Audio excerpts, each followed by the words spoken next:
Fellas, say goodbye to Chuck Sherman the boy. I am now a man. I highly recommend you join the club. We are doing the wild thing all night. Acid house music. Hey, what's up, everybody? This is Sherm. Sherman, I cook all this food. Is that all you gonna eat? General Sherman realized and understood the importance of house music. So, do you know anything about techno? No. Listen. Get it on. Yo, what's good, everyone, and welcome back to another brand new episode of Sherm in the Booth. I'm, of course, your host, Sherm. Today is Wednesday, October 13th, 2021, and this is episode 181, and we have an amazing interview for you all today. Episode 181 features someone from behind the scenes who plays an instrumental role in the development of artists and their careers. I am so excited to have the one and only Parker, somebody send us home, Cohen of Metatone Management on Sherm in the Booth. I firmly believe that people like Parker are the lifeblood of the music industry because they help bring everything together when it comes to making it as an artist in this game. Incredible conversation throughout this one. At episode 181, we got it all in. It started by talking about how he got into the music industry. Born and raised in Dallas, Texas, Parker has always had his sights set on big things. After graduating from UConn, Parker decided to move to Arizona to pursue a career in the entertainment industry. He cut his teeth hustling as an artist relation manager while working at Yelp until he made the jump to join his longtime friend Holt Harmon in artist management. They co-founded Metatone Management and have it slowed down since. I loved hearing how they've been building Metatone over the years. Parker and Holt work side by side managing artists like John Summit, Kyle Walker, Freakon, Deeper Purpose, Ranger Truco, and Honey Love. We went deep and discussed their roles and what it really means to be a manager versus an agent or a publicist. Like I said, they truly have played an instrumental part in giving their artists the bandwidth to focus on their craft and their brands while they take care of the rest. Incredible team as a whole. This interview was filled with tons of great music industry advice. Parker and I have both had lots of ups and downs in this game, and we shared some stories and pieces of advice for anyone who's trying to make it on any side of the industry. Parker has a really unique perspective on the future of dance music, and we also had a great conversation on why we think house music is bigger and better than ever. If you know Parker through social media, then you know he loves to have a good time. However, I have to say, he knows how to get down to business and takes his company and artist careers very seriously. At the end of the day, we're all just trying to make it and have as much fun as we can along the way. Mad love and respect to Parker, Holt, and the whole Metatone team. So excited to see what the future holds for them. Parker, thanks so much for making some time and coming on the show. But guys, let's get into it right now so you can hear his story for yourselves. This is episode 181 with Parker, somebody send us home, Cohen. Ladies and gentlemen, hello, and welcome to a very special episode of Sherm in the Booth. I have said it's a special episode before, but I'm confident that this one's going to be very special because this guy is ready to fucking podcast. We've got Parker, send us home, Cohen, on the show today. Cheers to you, my man. I wish you could have with me right now. I'm laying off the alcohol for now because it's been a gnarly last year. But anyways, I like that. By the way, I'm gonna have to add send me home like in my fucking like I'm gonna just legally change my middle name to that.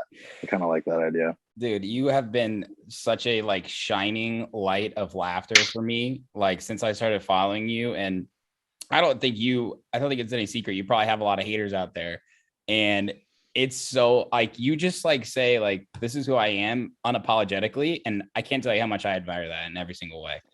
Yeah, man. No, I appreciate that. I mean, life's too short not to do that, right? Yes. At least that's how I feel about it. Yeah, man. What am I going to do? Like live and adhere to other people's opinions and the way that they think, you are living it up. Go.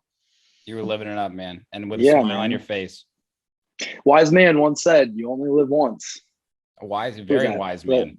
I think that was that Abe Lincoln, George Washington. Mm-hmm. Yep. One of those guys. My man, it is a pleasure to have you here. For those that don't know, you are the co-CEO, co-founder of Metatone. Co-founder. Is it co-founder? CEO? Co-founder. What's your exact title? Yeah. It's co-founder. You know, like he, right. Co-founder and /owner. /owner. Yeah. whatever you want to call it. It's me and Holt, you know, like I was don't gonna really need all say these. in the music industry, there's no titles like that in the No, you professional really world. don't. You really don't need like these crazy job titles when it's just two people. So yeah, we just, you know, co-founder, co-owner, whatever you want to call it. But yeah. Sure, man. I always love interviewing people like you who are behind the scenes, because I strongly believe you're the lifeblood in the industry in so many different ways. I got a lot of great questions for you today, but before we get into that, I always like to kick off every interview with a great question. You just mentioned you've been traveling all over, having a hell of a last year. Where is your favorite place you've been since sort of we've been able to go out and about again?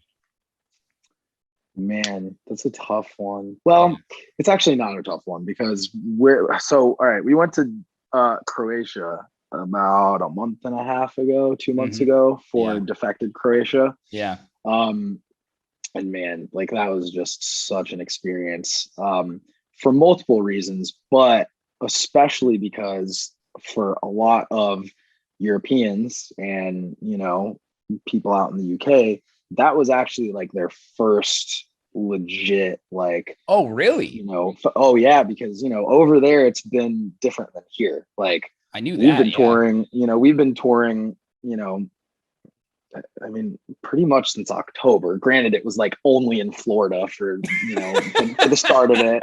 And then we hopped over to Texas when Texas opened up. Like, you know, we obviously, it's been like very state by state, like what, you know, what the restrictions have been. But over there and like in the UK, I mean, they went a good year and a half without any sort of like, you know, social interaction. So, wow. Like, and actually Defected Croatia was supposed to happen before it even did. So it got moved back, and then like, you know, pubs and like bars and venues started opening up like just like a week or two before that happened. So Defected Croatia for them, for a lot of these house heads overseas, like that was their first legit like festival and big thing back to go to. So it was just like the energy out there. It was like so crazy because it was like everybody was just so happy to be back. Like Sam Divine, like she literally finished her first set and then had an interview like right after it, and she just started like bawling her eyes out during the interview. And she's like, I didn't expect to like be this emotional, but it's like it really is like so amazing, like seeing everybody like back on the dance floor, smiling again, you know, just happy to like be around good music and people. But aside from that aspect of it, which was like, you know, which was really cool, it was just like we were in Tisno, Croatia, which is just like bumfuck in the middle of nowhere, Croatia. It was just beautiful out there, man. It was just, it was gorgeous. It was really a cool experience, as well as like our first time, you know, meeting the whole Defected crew who we've been working with since, you know, last May, since Deep End came out. You know, John's big hit. So hell yes. It was it was really special, that trip. I would have to say Defected Croatia. It's like it's been the coolest thing that we've done so far this year. Yeah. And you know what's so special to a European crowd, and nothing against Americans, you know, like 21 plus fests in the US, especially house music fest, very educated crowd. Not everyone's blacking out, and nothing against Lollapalooza either. But like what I'm trying to say is the crowd out there is probably something next level. Like no, it is. They aren't the 100%. Same. No, they aren't. I mean, you look over and you'll see like, you know, a couple in their like mid 50s, and they're just like, exactly. They got it. I mean, it's so wholesome. You'll literally see, like, and I say mid 50s. I mean, there were like legitimate grandparents there, like in their 60s and 70s. I remember like there was one couple that literally like they had lawn chairs that they would like bring with them, you know, and they would just kind of like plop them up, like kind of like in the back, like they weren't like in the way of anything, you know, but they would kind of like set them up in the back, and like they would just like literally sit there and just like hold. It was so wholesome. It was like adorable. They just sit there and hold hands, sip on their drink, and just listen to disco and just like vibe out while they're sitting in their lawn chairs. And it's like you don't see that at Electric Forest, you know. You don't see that at fucking like, you know what I mean, like, or Lollapalooza. Like, I mean, I don't know, maybe a little bit more in Lollapalooza because it's all genres, but like, you know, usually you're seeing like 16-year-olds like fucking blacking out for their first time, like, drinking. Yeah, they snuck in a water bottle in their crotch. Yeah, and hey, I think you and I are the first to admit we did that. But of course, 100%. Some perspective when you go out there. 100%. I remember paying $10 for a bottle of shitty vodka back in the day, and then drink the whole thing, black out, and do it again the next weekend, thinking you're all hot shit. Yeah, no, Those are the days, the glory days. Yeah, those were the glory days for sure. But I'm on to 1942 now. Yeah, and Japanese whiskey. That's right. Yeah, the finer things in life now. That's we're trying amazing, to do man. at least. Amazing. Yeah. And it's been, just like I said, just so cool watching you and your team go around and just spreading your music everywhere. And I think that's just been amazing to see, especially considering of what we came out of. And I'm pumped to ask you about how you played a huge role in some of your artist careers, especially in the past year and a half. But Totally. What's most important right now, I want to find out how you got to that point, how you got to where you're at right now, man. So we got to start at the beginning. Yeah. I know we had a great conversation before we went on air, but I'd love to hear it again. Tell me about where you were born and raised, and when music started coming into your life too. Yeah. So I am from Plano, Texas, which is a suburb.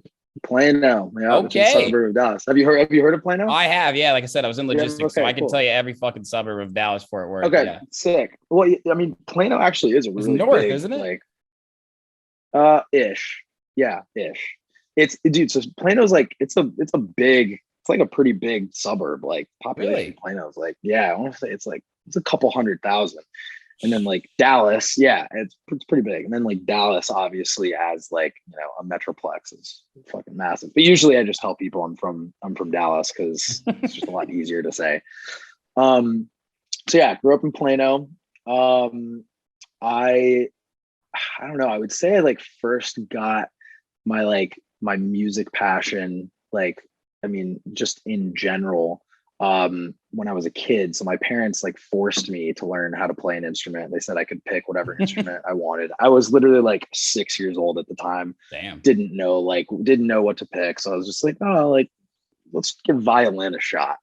So yeah, like such a random instrument. But I got into playing the violin. They made me play it.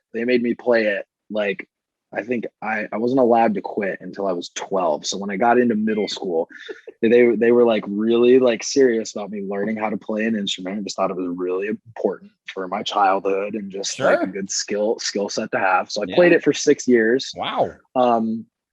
Quit when I was 12. And like, I got into music obviously just from learning how to play an instrument, but then, like it wasn't classical music. Like I think by like 5th grade, I was like really into hip hop and like rap and 50 Cent, G Unit, Eminem, obviously. Like the whole shebang. So I got really into music like at an early age. And then I first discovered electronic music probably at the end of middle school. So it was like 8th grade when I stumbled upon like Deadmau5, Cascade, Armin van Buuren. Those were like I would say like if I had to pick like 3 artists, like those were the first 3 that I really like discovered and got into. Yeah. 100%. Did you have friends or like siblings yes. that were into it? Yes, friends. So I'm an only child, so I didn't have siblings that were into it, but one of my really good buddies who, I grew up playing tennis with, was 2 years older than me. And he showed me like, what was the album called? Armin's, his like most like famous albums, like Imagine something another. I can't remember what it was, but I know what you mean. Yeah. It's like the album cover with him, like holding up a pair of headphones. Intense? Is it called Intense? No, that was a new maybe one. I don't know. I can't remember what it was called. They're all majestic. All Armin albums. Exactly. Majestic. No, they really are. They really are. But he like showed me that album and I was like, what in the fuck is this? Like it was just like so foreign to me. I'm over here listening to like Young Buck and like, fucking 50 Cent. And then he shows me this shit and I'm just like, what in the world is this? And like, very intriguing. And then like shortly after that, like, Deadmau5, Cascade. And obviously like I kind of grew up during that like big EDM burst, because like from like 2010 to 12, I guess, was like really when that like shit Levels, started. lose my Exactly. mind. Yeah, totally. Exactly. Right. Shit started like really picking up. And then, yeah, I went to my first club show before I even turned 18. I had to like use a fake ID just to get in. Let's go. Yeah, it was a Lizard Lounge in Dallas. I saw Tommy Trash when I was 17. That was like the first. Yes, bro. It was the first club show that I ever went to. And then like 3 months later, I went to Lights All Night in Dallas, which is like, that's still around, isn't it? Like it is. It's a New Year's festival, and that was the first like music festival I went to, and that was like that was it for me. Yeah, I was like, holy shit, this is crazy. Like, so I saw like Tiesto and like Flux Pavilion and Laid Back Luke, Benny Benoit, like all the like classic legends, you know, in the EDM world. So yeah, that's like kind of the progression into like how I got into dance music. And then I discovered house music, you know, like right when I got into college. So like 2013.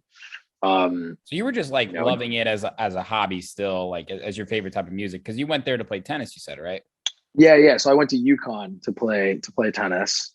And then like the very that's right. And then like the very beginning of college, so the first like massive festival I went to was EDC Vegas, and that was in 2013. And that was right when we just started kind of like me and my like friends started kind of discovering house music. Like we still didn't like fully understand it, and how how deep rooted like that culture and that scene actually is, and didn't really know much about it. Like the fact that actually is what started, you know, all of this EDM shit. Like we didn't, you know, we were naive.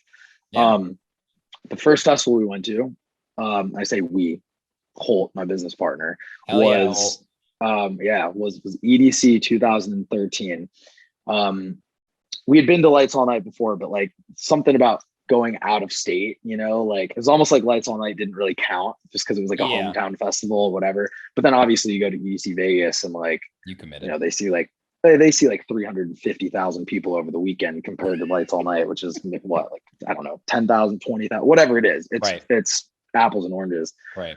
So EDC, like that shit, that was when like, you know, also I'll never forget this. And Holt and I like literally, we still talk about this because we're like on the main stage at EDC. We're just like looking at all this shit. And that was the year they had that like big owl, like big blue owl that like opened its arms up.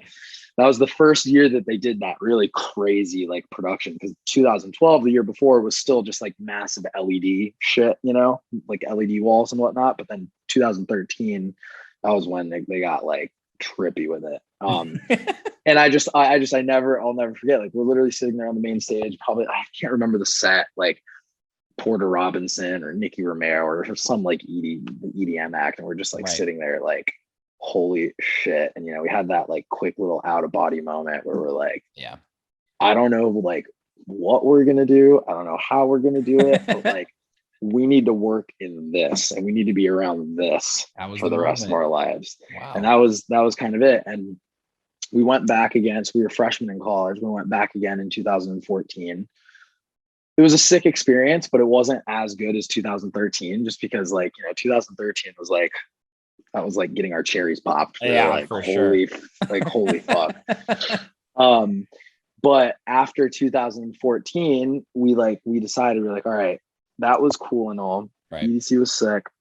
You know, we'll go to other shit, but we kind of decided like, all right, we're not going to go back to EDC until we're either working the festival or like, you know, at the time, like obviously we had just started, we were like, thought maybe we'll start producing and become DJs. And we did both. We both like gave producing a shot for a little bit, and then just like ended up not being our thing. But like until we're either working it, until we're either playing it, working with an artist that's playing it, whatever. I don't know how, but until we're tied to this industry somehow, we're not going back. So we haven't been to EDC Vegas since 2014. And literally in a couple weeks, we have 4 artists playing a total of 10 sets that weekend. So Jesus.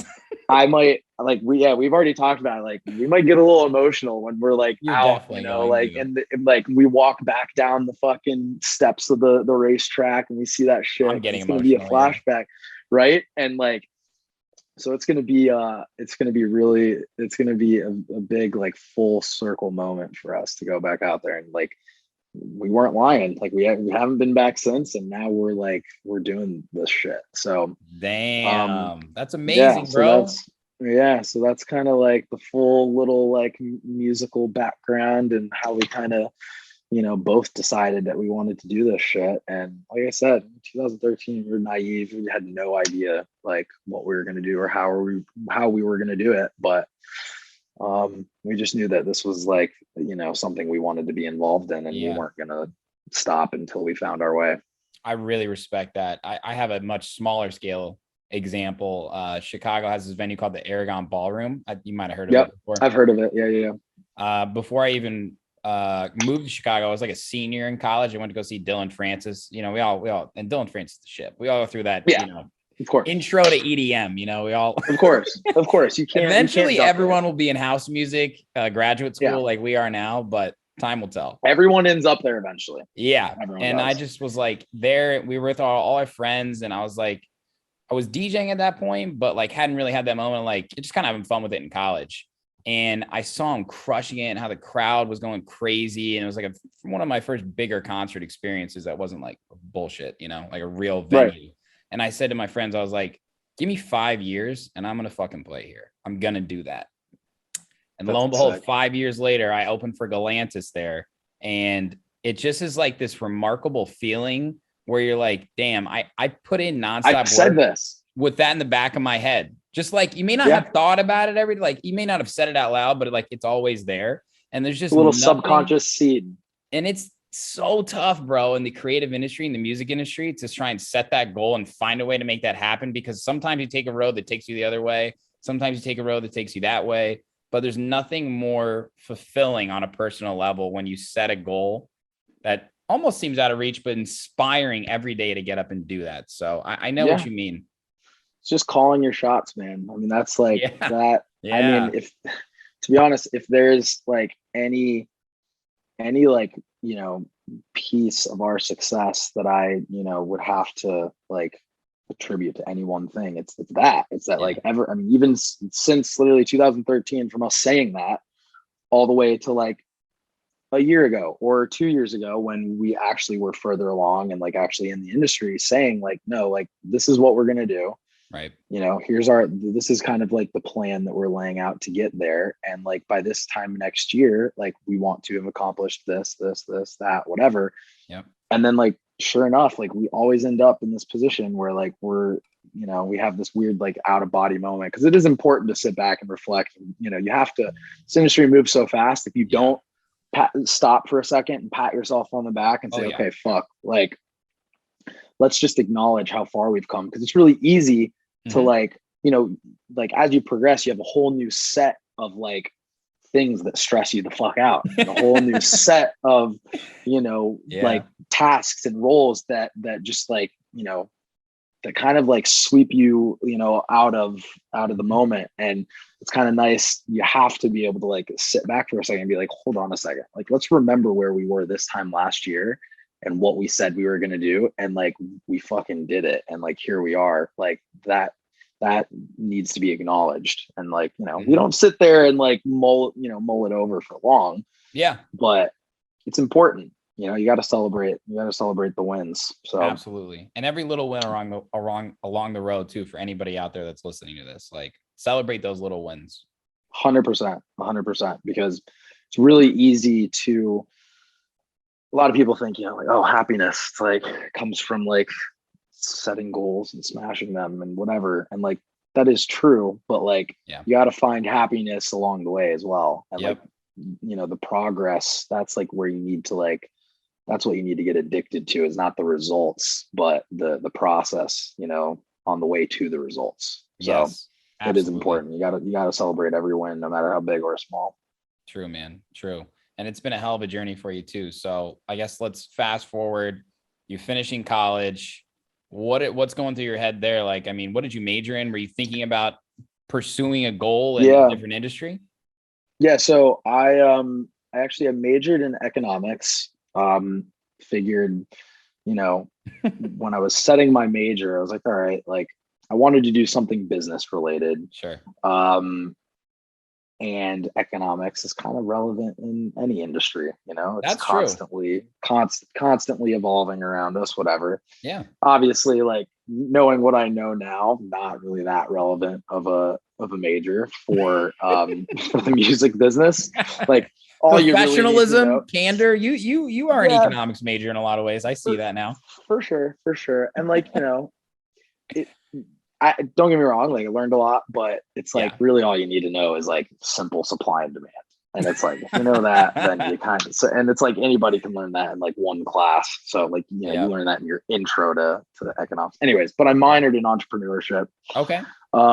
So I always kind of had an entrepreneurial spirit about me. I also just hate the idea of like working for the man, you know, like just that idea, like, bugs me. Like I never wanted to do that for the rest of my life. Yeah.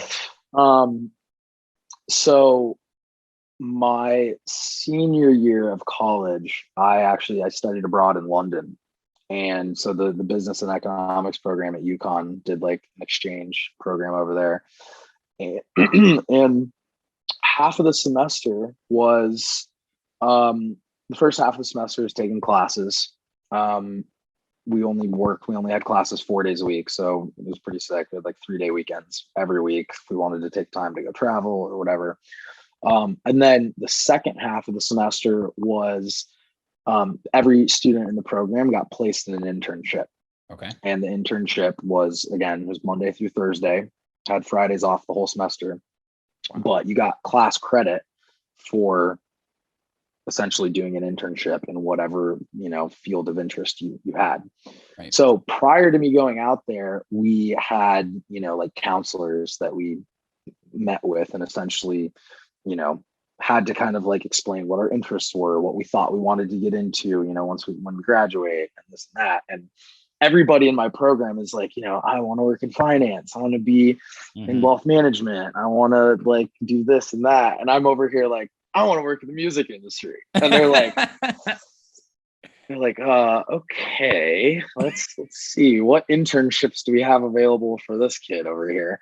So I ended up being the last kid, like the last one in my program to get placed at an internship, because they went and like fielded out all of the internship opportunities for us. Like we basically just told them what we were interested in. Right. It was really cool. But I got really lucky. I ended up interning for what at the time was like the largest talent management agency in the UK.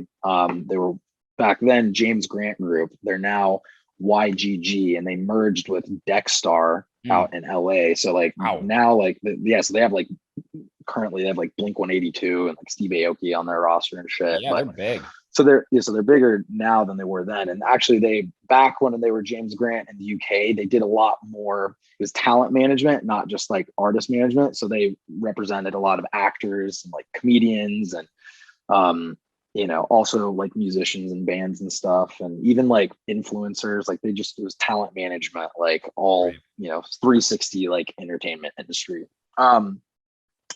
So I worked in their brand department. So we did like, you know, kind of like what we were talking about earlier, how like, you know, certain artists will team up and partner with brands to help, you know, do influencer marketing and whatnot. So I was in the brand department and helped, you know, like brainstorm different ideas and brands that, you know, our clients could work with and, you know, help make pitch decks and this and that. So it wasn't like I didn't get like an insane amount of music industry experience, but it was definitely relevant. It was entertainment industry experience. Yeah. Exactly. So after that, I, you know, obviously was an incredible thing to add to my resume. Yeah. And then, like I was telling you earlier, before we started the podcast, I ended up getting connected with, through a family friend, the owner of an event company out here in Arizona, who, you know, did all of the like talent buying for Maya Day and Night Club out in Old Town Scottsdale. Oh yeah. Live Wire, which was like a bigger venue right across the street, which is has since gone out of business and was torn down, and now it's like a bowling alley or some shit.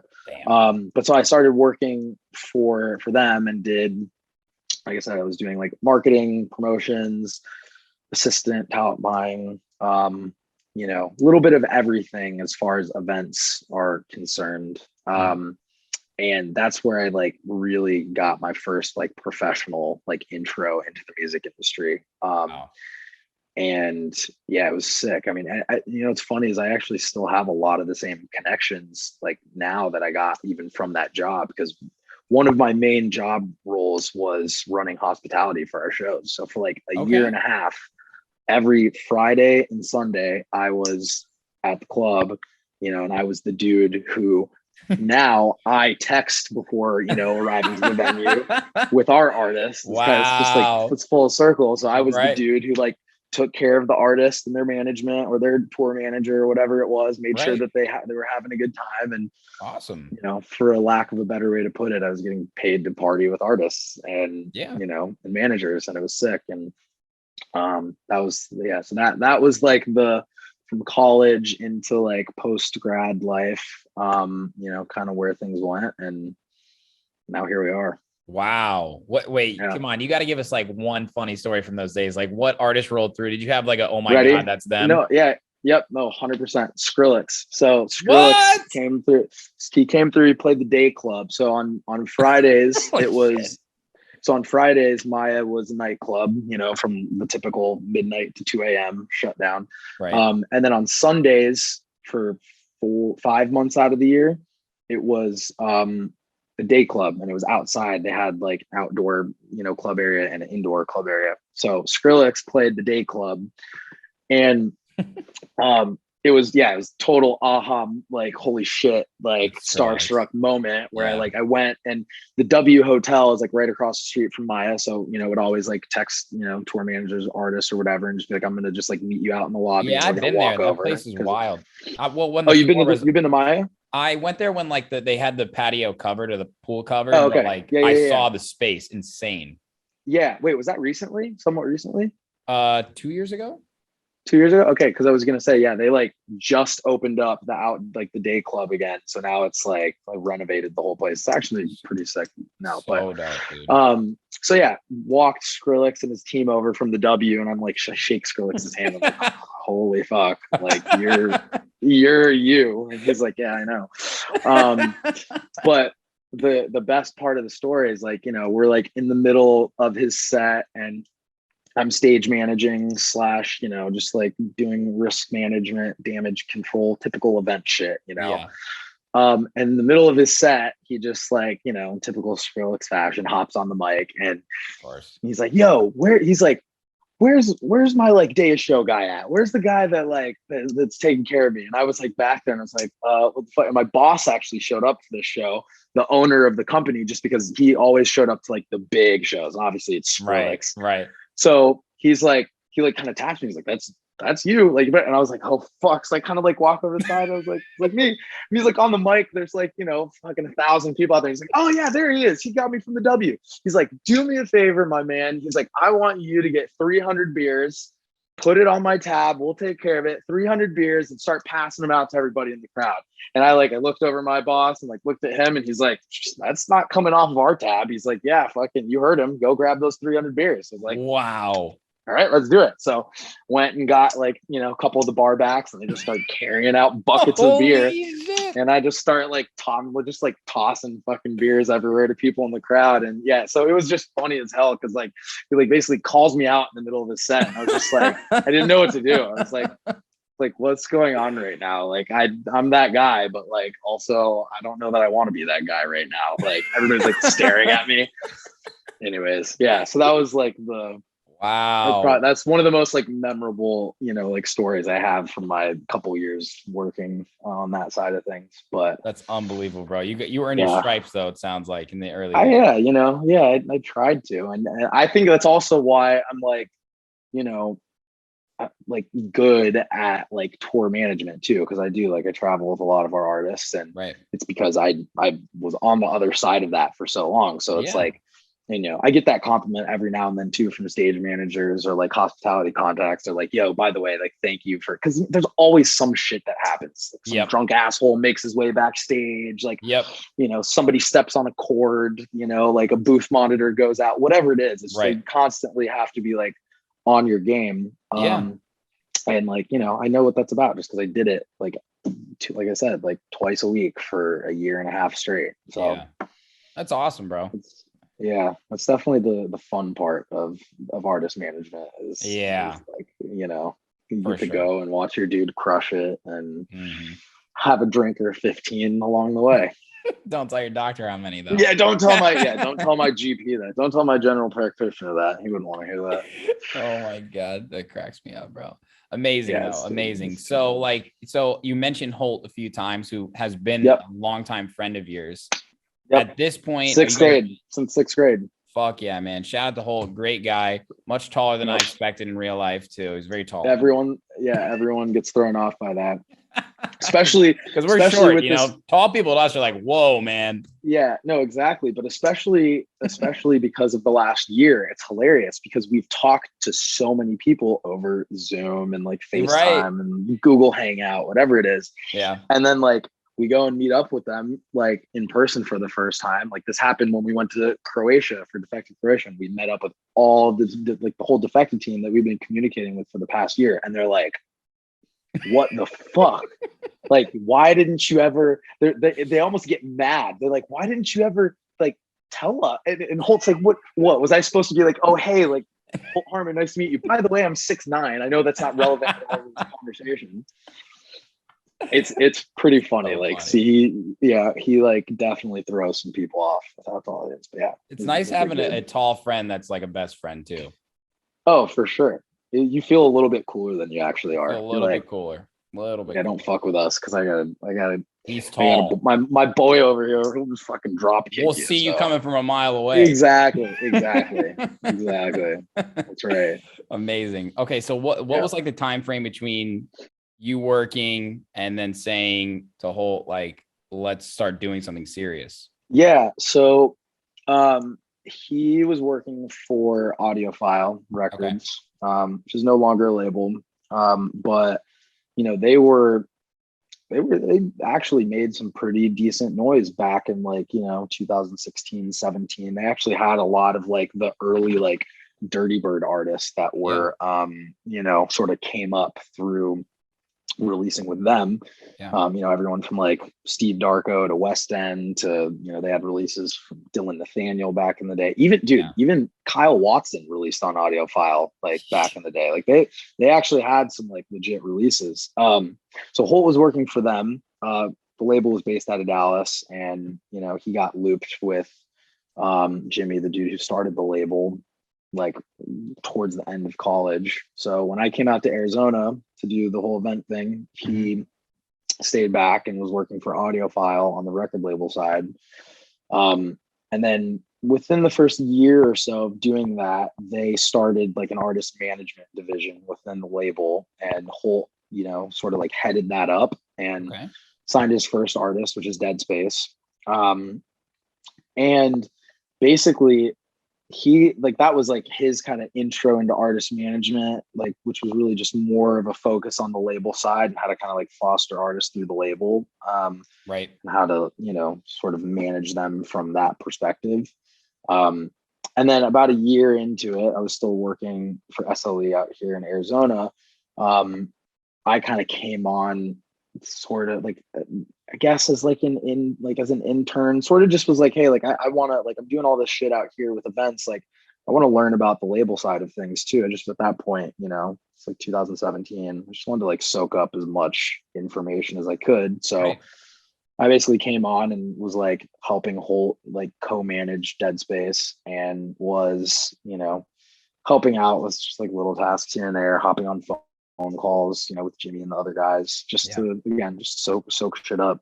And then fast forward a little bit, you know, about a year later, we both almost at the exact same time just kind of hit these like ceilings within our respective jobs where we're like, we're just like not learning anymore.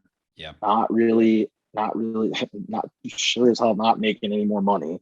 Like we're kind of just like all right, like we're at this crossroads here. Like, what do we do? And I'll actually never forget the phone because again, it's another one of those moments. Holt picked up the phone and called me. I was actually over at a buddy's house. We were just like drinking and chilling.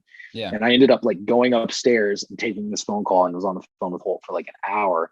Holt came to me and was like, yo, I think it's time. Like, I hadn't quit yet. I hadn't quit SLE, but he kind of like, his phone call to me was him letting me know like, hey, by the way, I'm like stepping away from audiophile. I'm not, I don't have the, the creative freedom that, I want to have. I feel like there's more for me to explore. So I'm leaving audiophile. And I think we should get into artist management and like really do this thing. And I had been thinking about leaving SLE at the time. Yeah. But it wasn't until he called me and told me all that. Yeah. Where I was like, holy shit, where I was like, dude, everything you're telling me about feeling like you kind of hit a ceiling, like this and that, like I'm feeling the exact same way at SLE. So yeah, let's fucking do this. So started Metatone, like literally like the next week, filed for, to get an LLC up and running. Mm-hmm. The whole shebang. Got a logo made. Started thinking about our name. Hell yeah.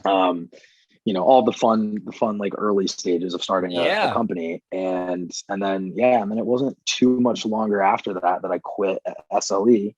And actually what I didn't even tell you before this podcast that maybe not many people know, after I left SLE, I didn't go full time with management because we weren't making enough money to do that. So for a year, I actually went and worked for Yelp, and I did, I was an account executive and I did sales. So wow, Parker! Holy shit! So I did, So I did phone sales for a year. Wow.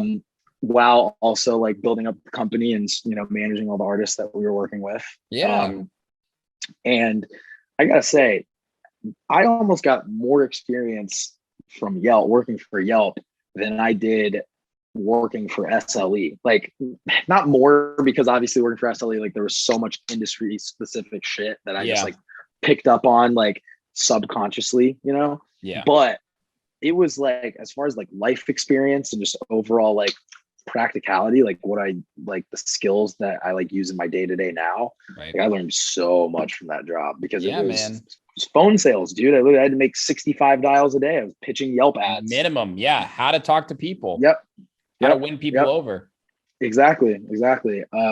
So anybody that's watching this, like, if you want to, honestly, if you don't know what to do, if you're like, let's say you're freshly out of college, like whatever it is, not really sure what you want to do, go do sales anywhere. Like, I will take that with me to the grave, because it doesn't matter what you get into after that, you will gain just so much, so much value just from like a worldly, like soft life skills, standard. hard skills, everything. Exactly. Yeah. You just learn how to like read people, how to communicate, how to influence people. I don't want to say the word manipulate because that gets like a negative connotation, but like influence is really the way to put it. Like, you're influencing people and how, they make their decisions, and trying to get them to make a decision that, benefits you. Yeah. While trying to make it seem like it's their idea, like there's a lot of good that came out of that job. So that's highly awesome. recommend. You're a true hustler, bro. Hustler to hustler. I that's not an easy job either. No, it's not. It wore on me quick too. And that's the thing. I was good at it. Like, I was really good at it. And I hated it. Yeah. Like, so that's the thing. Like, if I wasn't working in music, I probably would be doing sales. I just I would have gotten to a point where I obviously wasn't doing cold calling sales. Like, I would have wanted to go figure out another sales job where it's a little bit more like relationship building and not as like, transactional. Yeah, exactly. There was just so churn and burn, but amazing experience nonetheless. And I still use a lot of the skills that, I picked up from that job today. So I bet you write a hell of an email, don't you? I do. I write a hell of an email. I can hop on the phone with anybody. Yeah. And you want to hop on the phone too. I do. I want to hop on the phone because it's a lot easier. again, for lack of a better way to put it, like a lot easier for me to manipulate or influence somebody if I'm on the phone with them as opposed to writing an email. I closed 0 sales over email when I was at Yelp. Every single one of them came over the phone. I mean, I closed over $250,000 in a year. So You go. it's, yeah, there's something about the face-to-face, voice-to-voice, whatever connection that you just need when you're trying to get something done. You make a little bit more sense now to me. Like I think I understand you knowing that now. Thanks for Right? sharing that, bro. It's funny. I say that to people and they're like, oh, they're like, yeah. They're like, I could see you in sales. They're like, I could would see that. kill it in sales, any type of sales for sure. Yeah. Yeah. That's what I would probably be doing if I wasn't in music. And truth be told, yeah, if you really kind of break it down, like the music industry, doesn't matter what like facet of it you're working in, it is fucking sales. Oh, you're selling, dude. You're selling yourself, you're selling your artist. If you're a manager, if you're a label, you're pitching why an artist should sign with you guys, if you're a fucking talent buyer, obviously that's like you're fucking trying to like convince an agent who reps Skrillex like why Skrillex should be playing your fucking 1,000 cap venue when he can go take any show in the country. If you're a booking agent, you are selling your artist, trying to get as much money as humanly possible, playing the best clubs, best venues, and the best markets. It's literally it's just sales everywhere you look. So again, it's like I'm not surprised that I got a lot out of that job. That's awesome. Great experience. Yeah. Great life experience. It is. Very, very, very happy the day I was able to quit. But great experience nonetheless. And now here we are. So take it from there. Take it from the day you quit then and when Metatone became real. Yeah, so that was 2019. It was actually right before Miami Music Week. Okay. So it was like March of 2019 and I started in like March of 2018. Yeah. And really, to be honest, I quit because that last month of sales that I had was my best month. I closed. So our quota was 20K.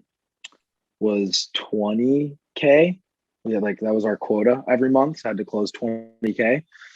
I closed like 62K in revenue that last month. So my commission check the last month before Miami Music Week was gnarly. It was like $8,000 commission check or something. Yeah, exactly. So I was like, and really what happened was I was running out of PTO, and so I had like my vacation days were like running thin, and like only had like another sick day or two, and we're going out to Miami for Miami Music Week, and like had all these plans, and like I was gonna have to take like another like 7 days off, 8 days, and I was trying to like come back the following Monday and recover. I didn't want to like go straight back into work. So I was like, right, damn, like I'm really dipping into my like paid time off here. So that's actually why I quit, was because I was like, all right, I got a good like safe. I already like I'm smart with my money. I had like a good little savings fund going, and then plus that commission check, I was like, all right, I'm gonna just go ahead and dip. And there was also the aspect of it too, like without sounding cocky, like I knew I could always go back and work there if I needed to. Oh, they'll take you back, bro, for sure. Well, and exactly. And that's, so they tried really hard to get me to stay. Cause like I told them, they knew exactly why I was there. They knew what I was doing. Cause that's part of their job. Is like, all the trainers and managers, they want to find out what makes your clock tick. Cause they know that most of the people working that job are not just trying to do sales forever. They're doing it to make money. Right. To go do something else usually. So they were like, look, like, what can we do to get you to stay? Like this and that, blah, blah. I was like, it's not happening. But my director at the time was like, well, listen, like, this probably goes without saying, but I fucking love you. And if you ever need a job, here, like the door is open. So I was like, that's okay, awesome. Sick. Felt good. Yeah. So from then till now, went to Miami Music Week, like that following week after quitting. And I was just a huge party and a big celebration because I was fucking amazing out of the corporate life for once. And we man, we just like met a bunch of people, pretty much every artist that we were working with at the time, had shows going on that week, which by the way, our roster is different than it was then. Like, you know, we've come in and out of certain, you know, relationships with certain artists, and, but some have stayed the same, you know, like we've been with John since that Miami Music Week, been with Kyle since that Miami Music Week, you know, and we've just kind of like ended up progressing with a handful of these guys that we had been working with since day one. Yeah. But after that Miami Music Week, came back, you know, super inspired with a bunch of new contacts. Like that's why, I mean, you go out to Miami Music Week just to rub shoulders with people because everybody's out there, right? Yeah.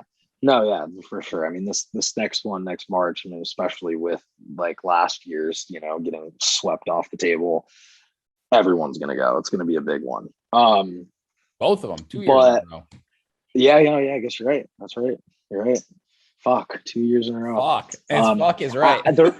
The reason I don't consider this past years to have been off the table is because we did go to Miami that week. There was like a fake Miami Music Week during the week when it's usually supposed to happen. And like John was out there, played a bunch of sets, you know, yeah. But you're right. Technically it has been both years. Like no the conference. Music conference. Yeah. Exactly. Right. Exactly. Right.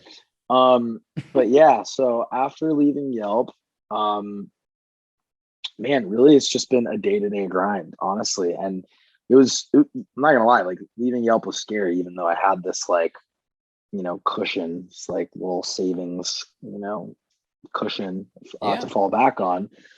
It wasn't that much money. It was like, you know, 8 to 10 grand. It's like, it's not gonna last forever. That's like not even a whole year of rent, you know, barely. Yeah.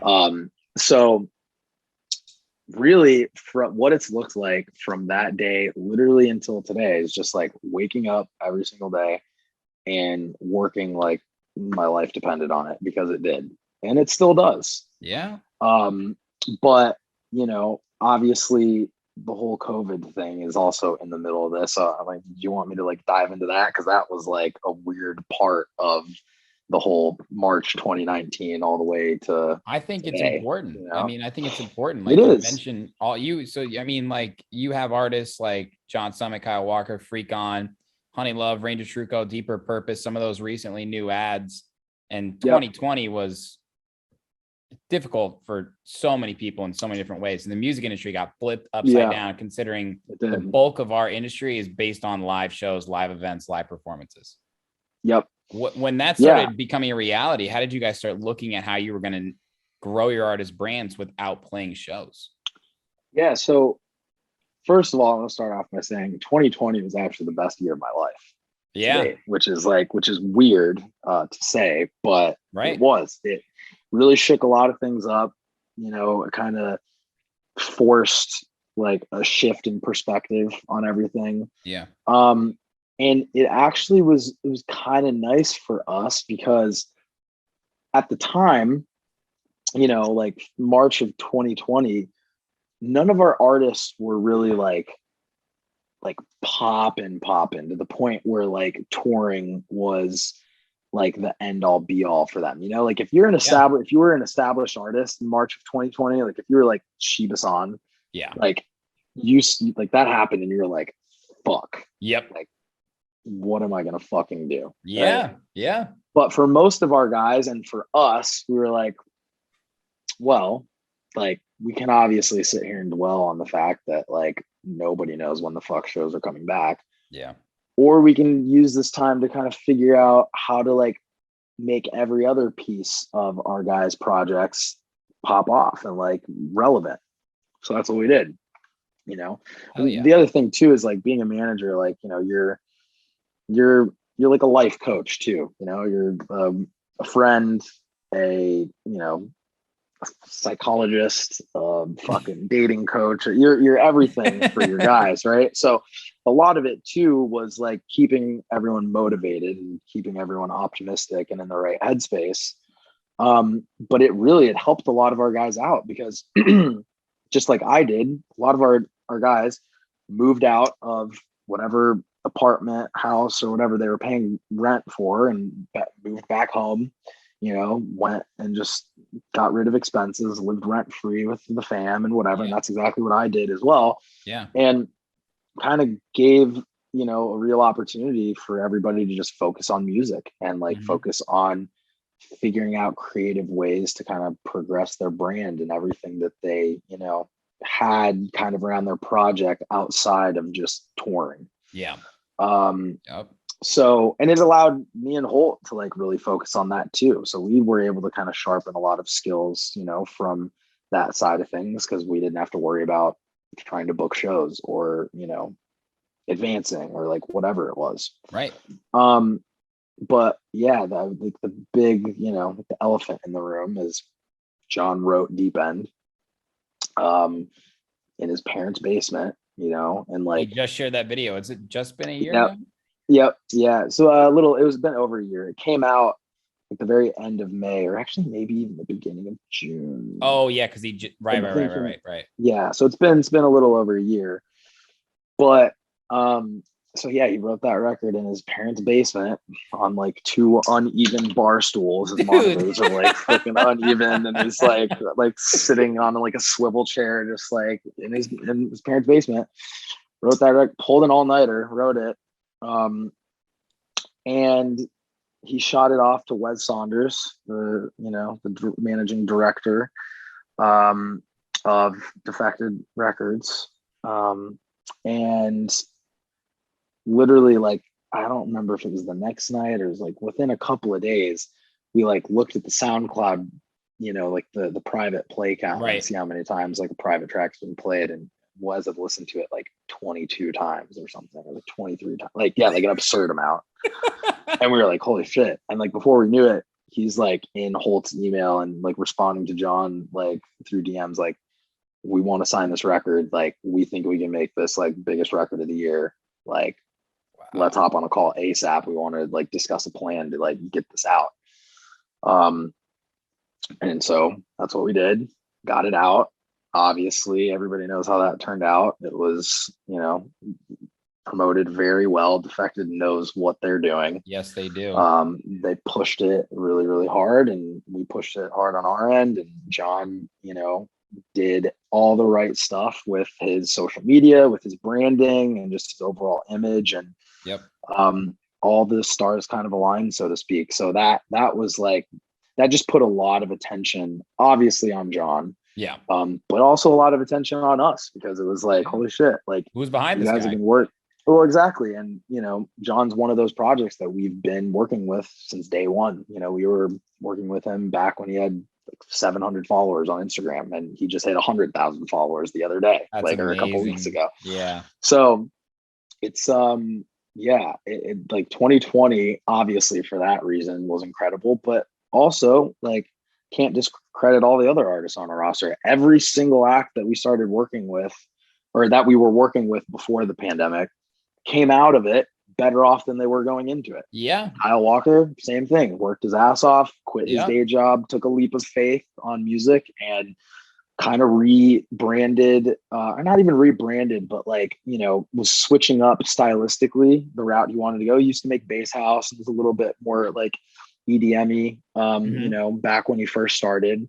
And actually had some like pretty good recognition. We were talking about this earlier. Like he played North Coast, on Jaws's like Bite This stage. Like he had multiple records on Bite This, and now now he's releasing on Repopulate Mars and Club Sweat, and like not that style at all. But it took him some time to kind of like, shift his focus and do a new sound, and ultimately that just came down to him, discovering how amazing that sound is and that style. And he realized that was the route he wanted to go. So yeah, I mean, he came out of it absolutely crushing. We signed to Freakon, like right before the pandemic. It was like in January actually of 2019, of 2020, sorry.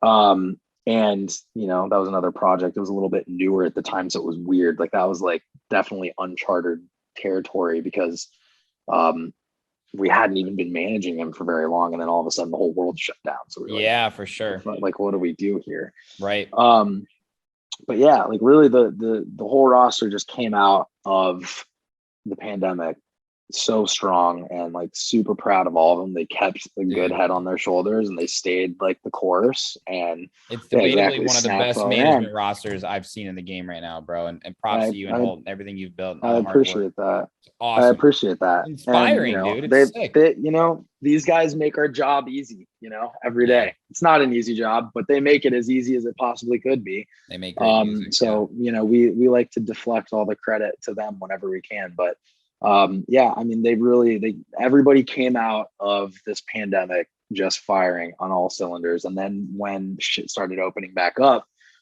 we felt like we were ahead of the game, because not everybody did that. There were a lot of artists that kept their head down and kept working and releasing music and doing creative stuff, live streams, funny bits on social media, whatever it was to stay relevant. And there were a lot of people that came out of it kind of in a similar boat. Like certain people didn't waste their time. But flip side of that, there were a lot of artists that got left behind in 2020 and a lot of dudes that, kind of came to a screeching halt, and it exposed a lot of shit, because I think there were certain artists, not going to name any names, but I think that there were definitely a handful of artists that like people in 2020 after like the pandemic hit were almost like, wait a second, why was I such a big fan of this act? Like they haven't come out with music and so on. And then you realize just how important touring is, because if you have touring history in certain markets, and maybe you released music back in the day, but you kind of slowed up since, whatever it is. Oh yeah. You like touring is important for that reason, because just from getting slotted on certain lineups and having brand recognition and having your, as long as you're not a terrible DJ, you know what I mean? Like you're gonna get booked again. So it kind of exposed a lot of people, but truth. So yeah, that was how we came out of 2020. And then, into 2021, beginning of this year, everything is kind of slowly but surely started opening back up. And now we're doing shit overseas, and, our whole roster within the span of a year, like we went from literally our entire roster not being signed to booking agents to, as of like literally a couple weeks ago, our entire roster is signed to the best booking agents, in North America. So now everybody is just like firing, and we got touring back online, and man, it's been amazing. Like I said, you gotta be able to like stop and kind of pat yourself on the back sometimes. And that's like when we're out, we're with our dudes, and we see see our dudes fucking crushing to a crowd, packed crowd of 800,000 people, whatever. That's what makes it worth it, because you're like, literally a year ago we were in mom's basement and like, fucking no light at the end of the tunnel, and now here we are at the light at the end of the tunnel. And it's like we talked about too many times, the passage of time seems short but long. I mean, depends on. I tell the John Summit story all the time to people, man. You just gotta, you never know when something's gonna work. So just focus on your craft and just stay true to that, and be aware that this is an adapt or die industry. Be very, very fucking aware of that. You can't just have good music. You can't just be a good DJ. You might be able to just have a good social media presence, but that can be bought, but of course you got to understand that there are layers to this shit. And you have to realize that in this day and age, it's so important to play to your strengths, but understand how to really spread it out to get your name out there, like an omnipresence type idea. You know 100%, what I mean? 100%. And a lot of it too is like, I think a really underrated factor that goes into all of it is timing. Yes. And because dude, we talk about this with John all the time. Like there's so many records that he put out like pre Deep End and pre pandemic that if he were to release right now would go number one on Beatport, million+ streams, absolutely blow the fuck up. But because of the timing of it, they have 30,000 streams and got released, back in fucking November of 2018 or whatever it was. So timing is a really important thing too. And, you can even kind of attribute some of that to Deep End. Like that vocal, that sample got really big on TikTok, right? It was on Splice. John heard it. I was like, oh, like I can make a dope house record out of this. Like, he didn't, it's not like he sat down and was like, I'm going to write fucking house record of the year and write a hit. Yeah. Granted, he finished the track and was like, holy shit, this is actually really good. Like, I think this could fucking be something big. But going into it, it's not like, you're not sitting here thinking like, I'm going to write a hit. I'm going to write the biggest record in the world, like for the next year. But the timing of it, again, like everybody was locked down. We're like 2 months into quarantine. Everybody's locked into social media, to the digital world. Yep. And he wrote that record. The sample was huge on TikTok. There's the Sleepy Hollow version, that like UK rapper, who like used it first, whatever. Mm-hmm. And that's, again, it's just the time that the stars aligned, shot it over to Wes, Defected, like one of the like biggest like house labels in the world and one of his biggest goals, to get on. Yeah. And they heard in it exactly what I think John heard in it when he was done, and had the final product, was like, timing of this is like right now. Like everybody can relate to this track. They know it's like it's a notable sample, and kind of like it was just like a little bit of like a feel good record, but like it's one of those like tracks, like you listen to the vocals too, it could mean anything. Yeah. Like, you know what I mean? Trying not to go off the deep end. It's like, well, everybody was kind of going off the deep end at that point because we're all locked up. You know what I mean? Like it just, again, timing, I think, is a very underrated piece when it comes to everything, but especially music. So a lot of it too is about being able to recognize that and figure out how you can use it to your advantage. Absolutely, man.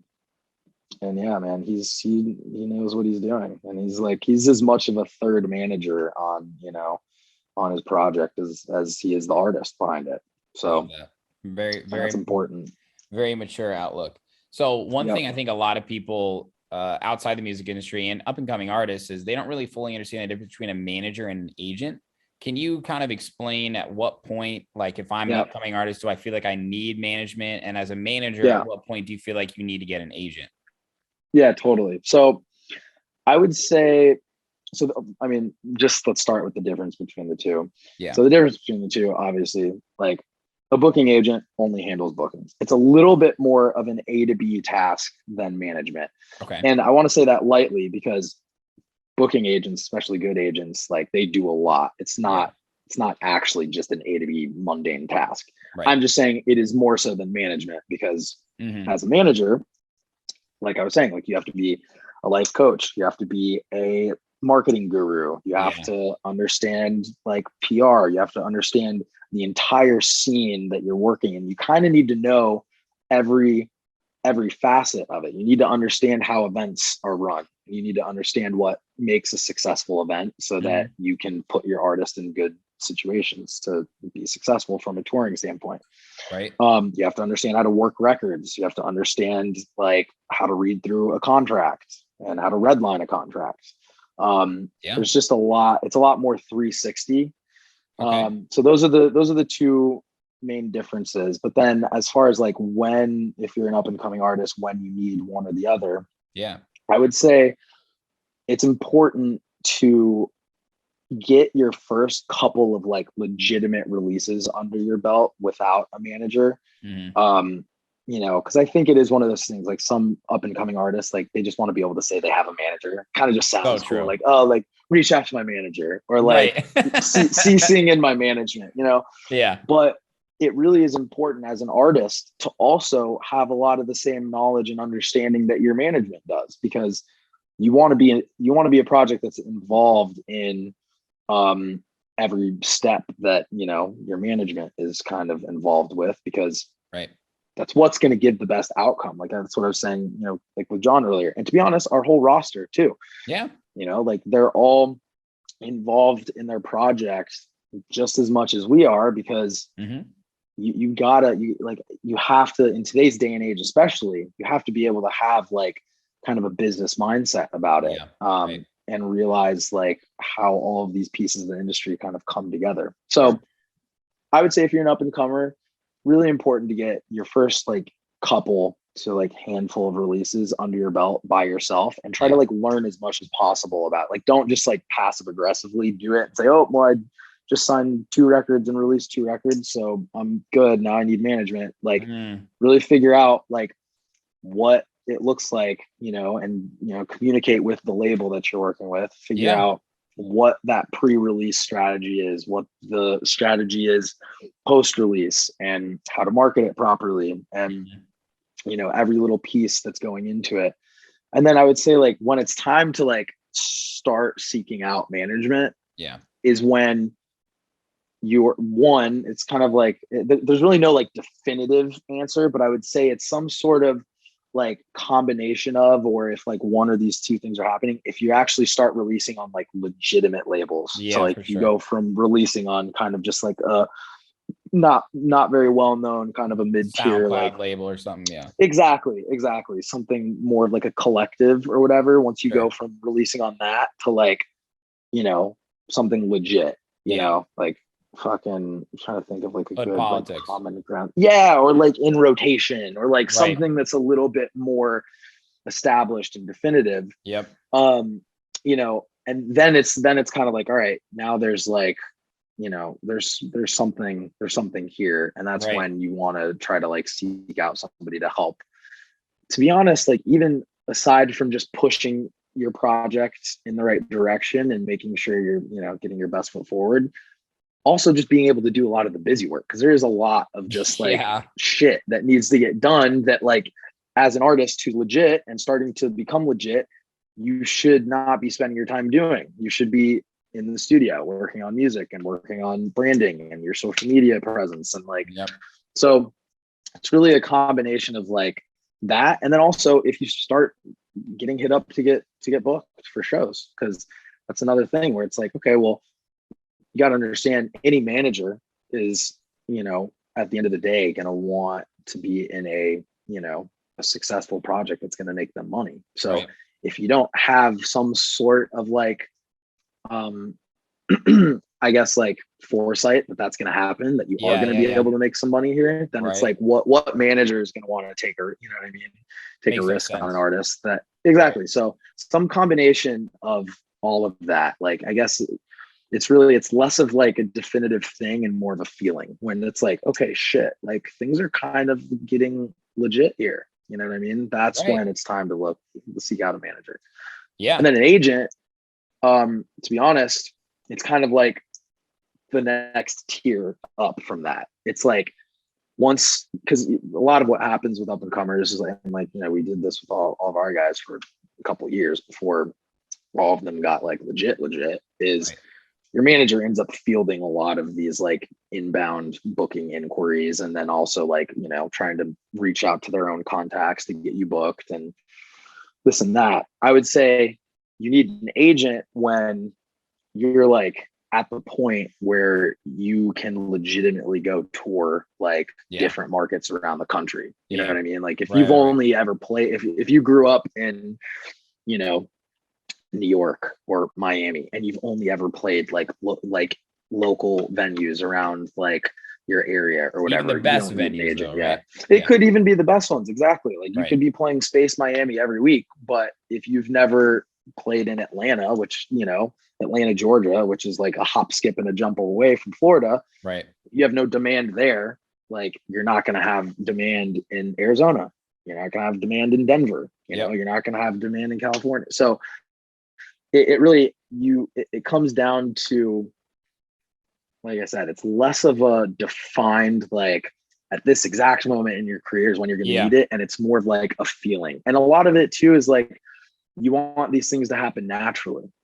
Like you don't want to go seek out a manager that like isn't 100% stoked on your project. I always say this, we Holt and I are our artists' biggest fans. And that's how it should be as a manager. Mm-hmm. If you're an artist manager and you aren't your artist's biggest fan, there's a problem. Mm-hmm. So if you're an up and coming artist, like make sure you're like, you have a good feeling that like this person believes in you, before you just go like sign away.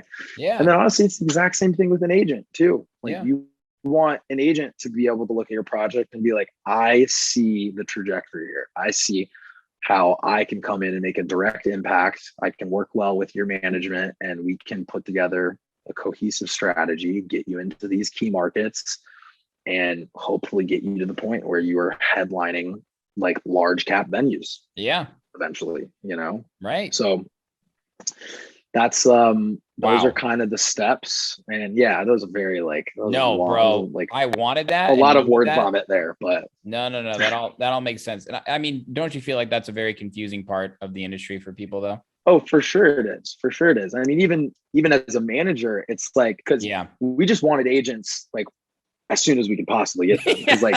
Because your artists want you to get them gigs.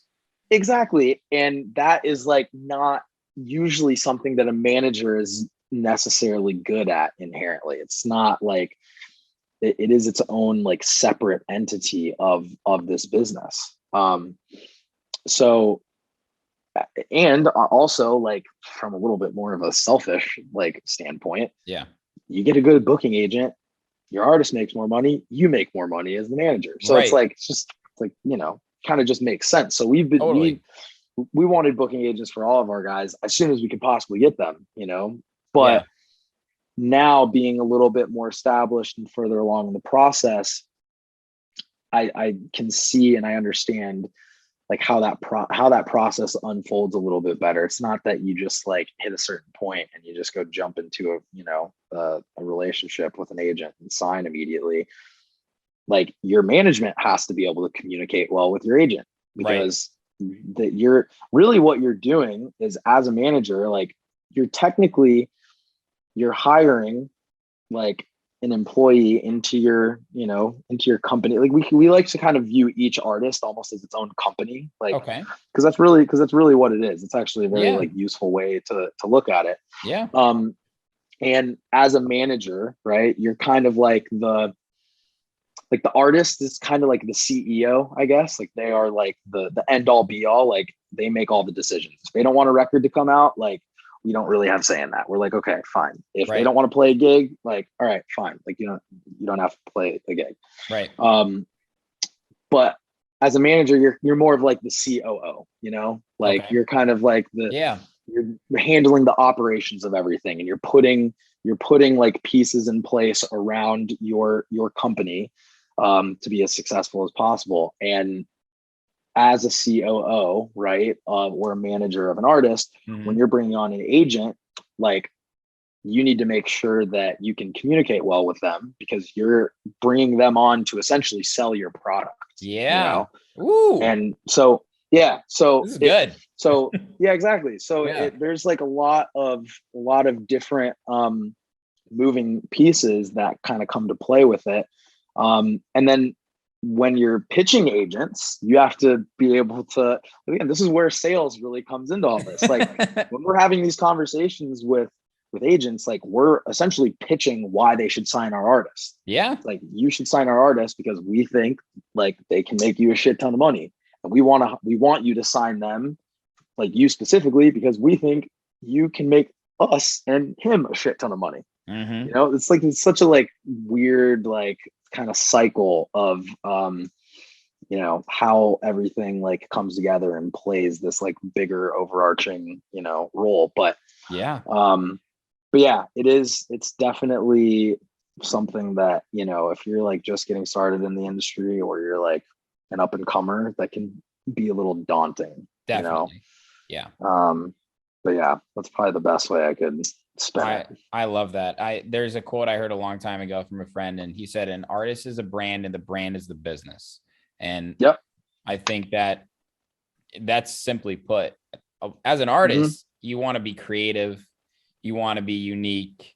It's art, right? So it's subjective to whoever thinks like this is good, this is bad, and it's tough. And then when it comes down to it, if you want to make a career as an artist, you need to get managerial help that turns it into a business, right? And that's 100%. Sometimes those steps can be hard, because I love how you said it, like each artist is a company and they're the CEO. You're the COO. And I think I really, if there's any other management companies out there, anybody really is thinking like that, not thinking like that, they need to, because I think that's very wise of you, Parker. Yeah, smart. Yeah, that really, it's the best way to put it. As well as like just even in general, we like, it's so much easier to kind of look at things from like a standpoint of analogies, because it makes you take a step back a little bit and kind of look at it. And Like everything that we do for our guys, like it has to be purpose driven because on one hand, yes, this is your passion and you're a creative and you're an artist and like, I get that. I understand that. But our job is to like make you fucking money and turn it into a career for you. Like you're an artist. I get that. Facts. But like, do you want to do this for the rest of your life? And you want this to be your career? And then take it a step further. Like we want to be doing this for the rest of our lives as our career. So if we don't turn this into your career, it's not a career for us. Like it's got to become a career for you first. Otherwise we're not doing anything.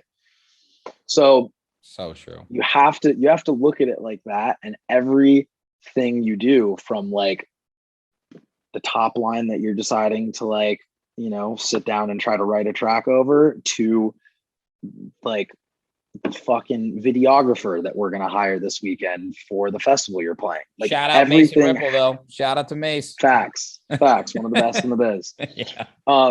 But every little like piece, like from that to that, like I just said, has to be purpose driven. There has to be a reason behind it and like an overarching, like, you know, and I think a lot of this industry too is, and I say this from experience because this is how it was for us when we first started out, and even some parts of it now is like this, but a lot of it is just like throwing shit at the wall and seeing what sticks. It really is. Like, you know, because like if you've never released with a label before, you know, but you've maybe seen like them get some good results from, you know, a past release from another artist that, you know, whatever, like you're like, all right, I'm going to give this a shot. But it's not like every release that ever comes out, like even like the best labels in the world release records that missed, you know? So, and I'm just using that as an example, but the overarching theme here is like, you throw shit at the wall until you figure out what sticks. And then you keep throwing shitting that same shit. Yeah, basically you keep throwing, you do it until you have no more shit to throw at the wall because you know exactly what's going to stick. Yes, dude. So like, just throw shit at the wall until it sticks is like the moral of the story. That's what I'm getting at here. We're clipping that. That's good right there. Yeah. Oh my God. Do you watch Trailer Park Boys? Yeah, it's been too long, but I did. Yeah. But so, you know, Jim Leahy always like comes up with shit analogies. Yeah. That's literally what that reminded me of. Just like, yeah. It's very apple. So yeah. Yeah, it is. I mean, it's just the biggest thing is like find in every little thing that you're doing, whether you're an artist, manager, agent, whatever, you have to be thinking like purpose-driven result. Everything's got to be results-driven. Yeah. A lot of people do shit and don't really know why they're doing it sometimes. Absolutely. You know? Amazing advice and perspective, man. Thank you for sharing all that. Yeah, no, of course. It's just how we look at it. So it is how you look at it.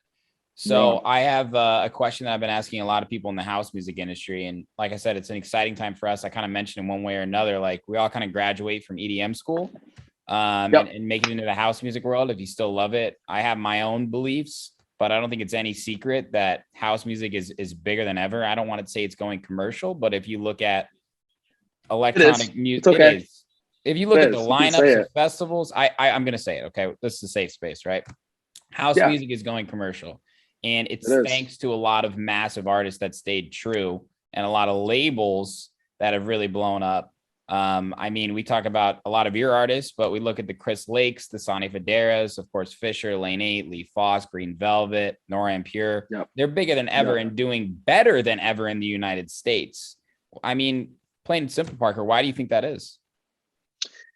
Well, I think that, so first of all, I mean, the way that like dance music, in my opinion, has kind of just been laid out, if you really like look at the history of it, like it's kind of cyclical. It's like you really come into these like certain trends and these pockets where like genres blow up and, you know, kind of transcend EDM as a whole, which is like kind of happening right now with house music. Like you turn on the radio and like, you know, fucking you'll hear like a Katy Perry track or like a Taylor Swift track that's got a 4-on-4 beat, and it's like that's fucking that's a house beat. I mean, it's Produced not by Diplo you or wouldn't, somebody. Yeah, exactly. yeah, exactly. Like you wouldn't necessarily call that house music, but it's like everywhere you go. I mean, Dua Lipa, like there's a lot of disco influence, It's disco. a lot of her shit, and like Right. so like it's cyclical. And I think that, you know, when you just take a look, like even like the last decade, right? Like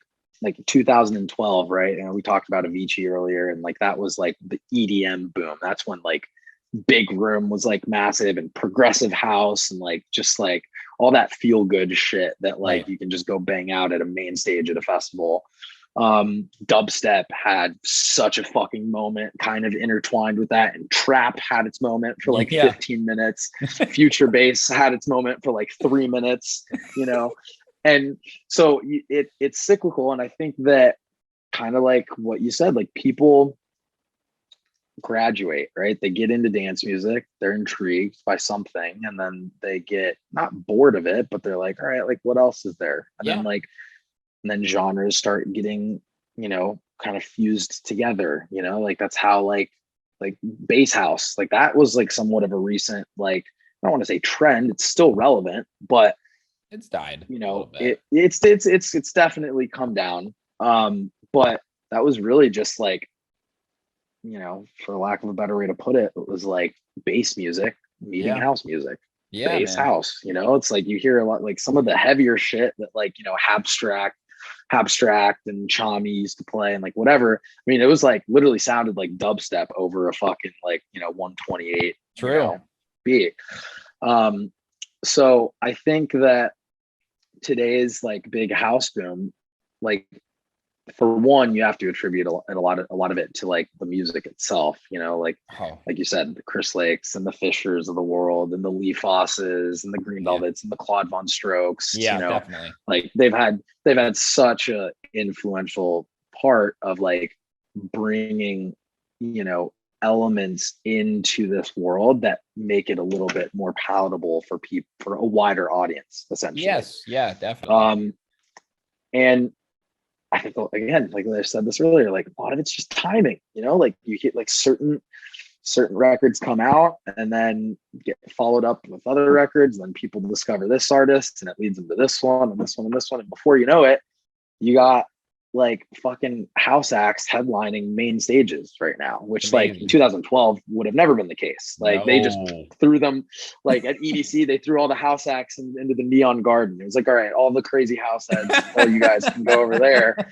Like we're listening to fucking Avicii and Zed's Dead out here. Yeah. But now it's like, it is not like that at all. And I think like, really it just comes down to, like you said, it's the, you know, the discovery of new genres as, you know, you start to get into others, and then it's the music, like it's just fucking good right now. We're in this era of house music where like it's so, and it's like and this is the reason I like house music so much, and like I love having discussions with people that aren't into it. Especially ones that, and when I say aren't into it, I don't necessarily mean that are super against it, but I also like having conversations with people that are super against it.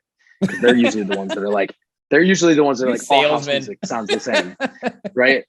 No, literally, I know, right? I'm like, all right, let's have a conversation about it. I'm gonna win you over, yeah. Literally, no, Ben, but it's true, because a lot of like, usually they're the ones, like the naysayers, they're the ones that always say like house music all sounds the same. It's like, really? It's like, okay.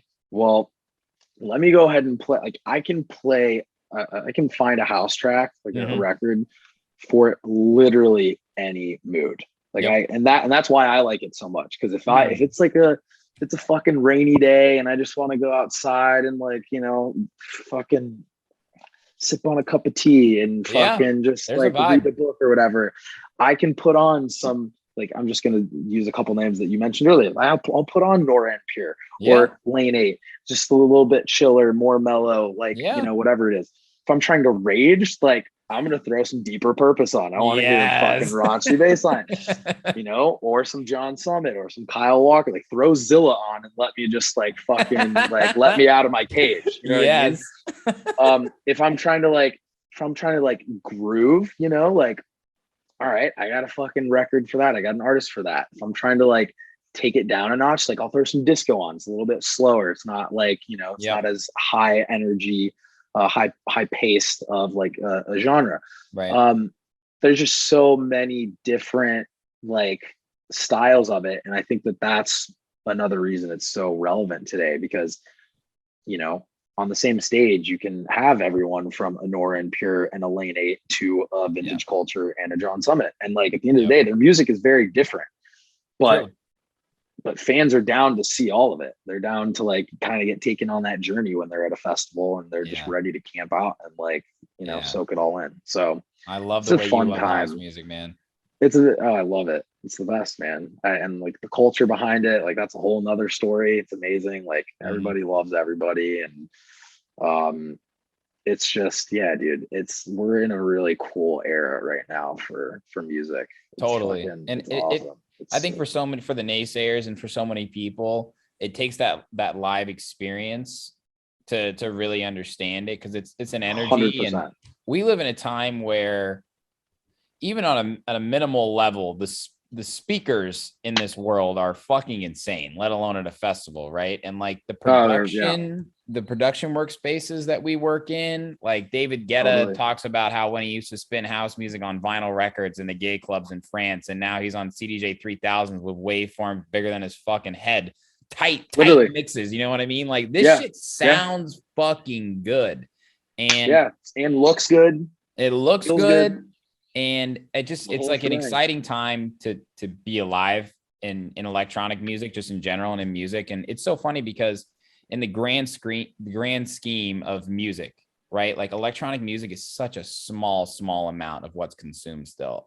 Rock music, pop music, still the biggest things, right? Hip-hop, yeah. But it's still country, and it's growing. And I think why it continues to grow is because as generations kind of fade and our generations kind of grow, and my younger brother is 3 years younger than me, and I remember in college he was listening to Mala, and he was like, "You like house music, man?" I'm like, "You like house music, Ben?"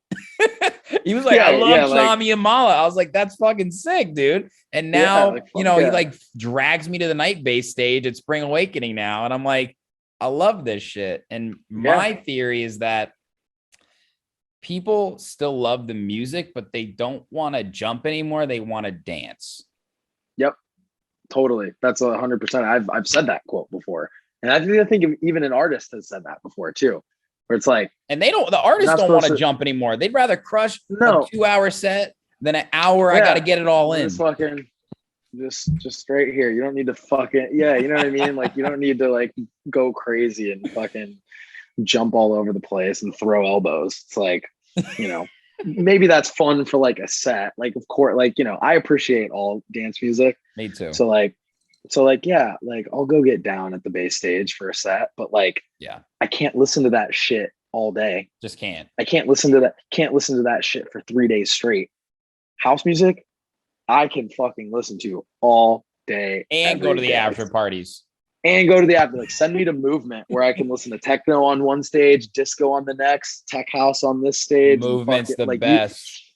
It is. It's amazing. But I think you're right. It is, but that's kind of what I mean when I say it's cyclical. Like it's generational as well. And the other thing too that I think like that people need to like take into account is like EDM, right? Like, what does that stand for? Like electronic dance music. Yeah. Well, let's think about it. Like we're literally in the most technologically advanced like generation time period in the history of the world by far. So it's like, when I was saying earlier, even like, every now and then, you turn the radio on and even it doesn't matter, even if it's fucking Taylor Swift, like you hear like certain elements of electronic music getting incorporated into other genres. Exactly. Well, but exactly. Well, and why is that? Because we live in the most technologically advanced time in history. So of course, like if that's going to seep into like technology seeps into everything. So of course why wouldn't it seep into music? You know what I mean? So I think like there's a ton of variables that kind of come into play as far as that's concerned. But when it comes back to good old house music, man, I just think like people, they find them. It always like, it's part of the history. It's so enriched in the history that it's like, it's hard not to come back to that, or eventually make your way to the house stage. I guess it's like, there's a house record for everybody out there. I'm convinced. I like really have yet to meet somebody who's like, I hate house music. Because if they do, I'm like, okay, well, let's have a 5-minute talk, and I promise by the time we're done having this conversation, you'll be over it. You're so right though. It is cyclical. Like when I started DJing, and my dad, he grew up in Queens, New York, in the 60s and 70s, and loves disco.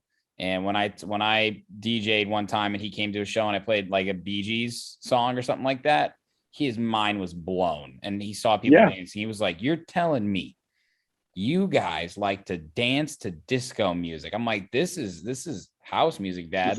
This is it, baby, with some disco flavors. And he's like, 100%. Unbelievable. This is incredible. No, I love today's 100%. Age. Yeah. Well, dude, and I think I owe a little bit of my like love for house music to my mom, because she loved disco. Yeah. And that was like one of her big genres. Right. Yeah. So, exactly. So like, I remember like she'd play like old like Luther Vandross tracks. Nice. And like fucking like, and you're just like, I have memories of listening to these records. And then it's funny because now listening to some of the tracks that like she used to love and would play back when I was a kid, I listened to it. I'm like, oh my God, that bass line. I'm like, that's sick. Like, I'm like, somebody should sample that, turn that into a fucking tech house heater right now. But also, even aside from that, I'm like, oh, like, duh. It's like, of course, house music is like relevant right now. Of course, I like house. Of course, everyone does, because like it's always been around. It's like just gets reinvented, and kind of like, new forms of it get created as new technology blossoms. And it's just, there's a lot of variables that go into play with it, but there's one thing that's for sure. It's that we're in a fucking cool ass time, cool era to be, just around music. I know, especially working in music. So true. And there's nothing more I love than talking about how much I love music with other people too. And we don't have to sell each other here. Two salesmen talking about how much we love something for once. 100%. No, I can see it, and I agree. I mean, I can talk about this shit all day long, and I do talk about it. So do you. So here we are. Yeah. Oh my God, it's no joke. Dude, this has been such a fun interview. Like I had dude, not surprised at all. But like, what can you tell us what's going on the rest of the year with Metatone and some of your artists, whatever you can reveal? Yeah, so we got a lot of cool shit on the touring side coming up. So like I said before, with EDC, we have 4 artists playing a total of 10 sets that weekend. Who we got? Summit, Deeper, Kyle, West, or not? No, West, no. So we got Kyle Walker, John Summit, Freak On, and Honey Love. For them 4, John's got like 4 sets. Honey Love's got 2. Kyle's got 1. Vinny's got 1.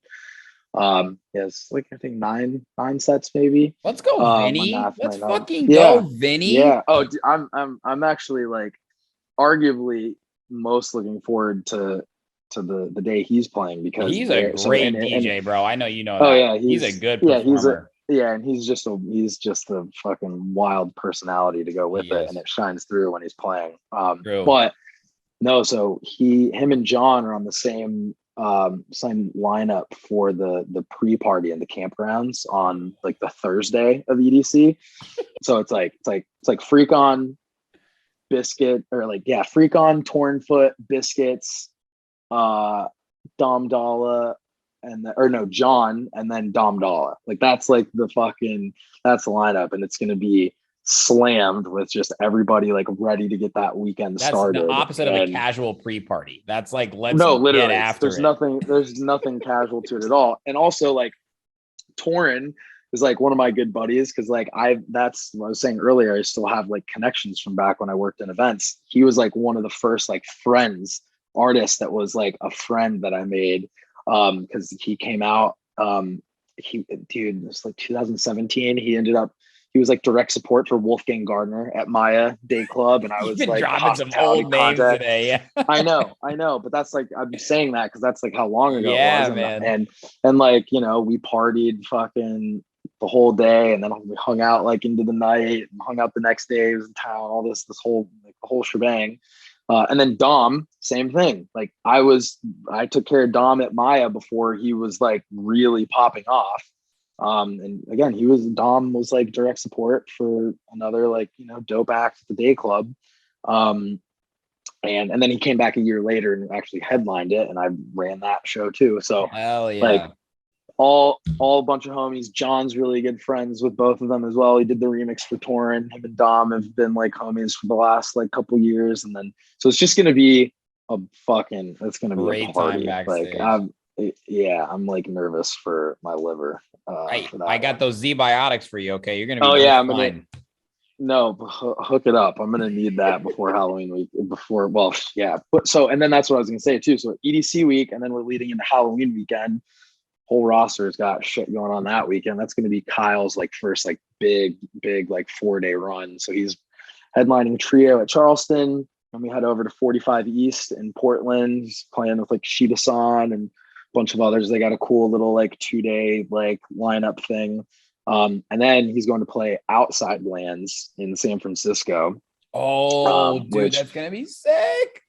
Yeah, dude, I'm most stoked for that because like, dude, like literally like Tame Impala and Tyler the Creator are on that lineup. Like that's just like, it's a dope ass festival. Yeah. And then after that, so that's that Saturday, and then he hops up to San Diego that Sunday for Crossed. They're doing their Fright Moves like Halloween festival. Dude, Cross is picking it up. It's not just they are. No, it's not just Crossed anymore. They got like all their like in between shit that they're doing. It's sick. They're run doing a good job. Yeah, for sure.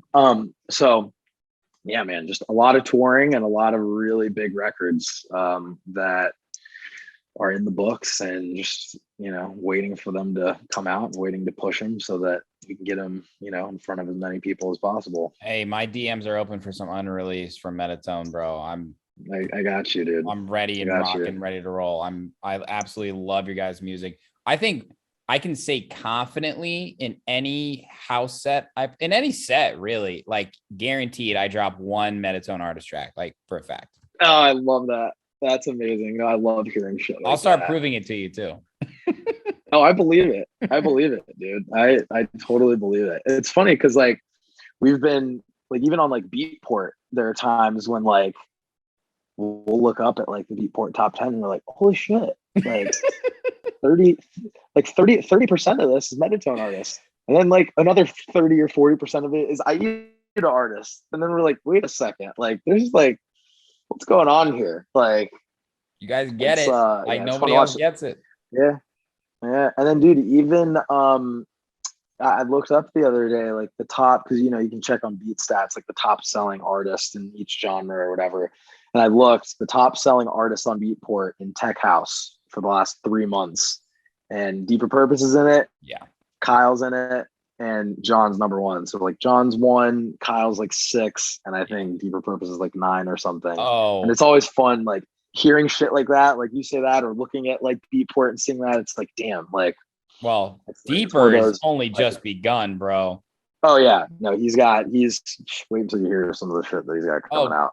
He just headlined the Hood Politics Boat Party, and Susan was telling me, I don't know if you heard about that weekend, but those guys are that whole crew is fucking wild, man. Like, yeah, if you and I got involved with that shit and some other people, I think the whole city would burn down. But they were saying Deeper was dropping some unreleased, and everybody was like silent how good it was. Dude, he's got a lot of music he's sitting on. So we're just like, yeah, we're just getting started with that project. We're in the process of getting him. So we just signed him to the same agents that do John as well. So awesome. He's we're working on getting his visa situated, and once it is, and he can like come over here for like good chunks of time, game over. If you're listening to this and you're a Deeper Purpose fan, just get ready. You're gonna see a lot of him in 2022, because he's getting ready to take over. So He seems like one of those guys who like you look at him and you're like, God, is this like the most intense British guy of all time? And then he's like a super nice guy.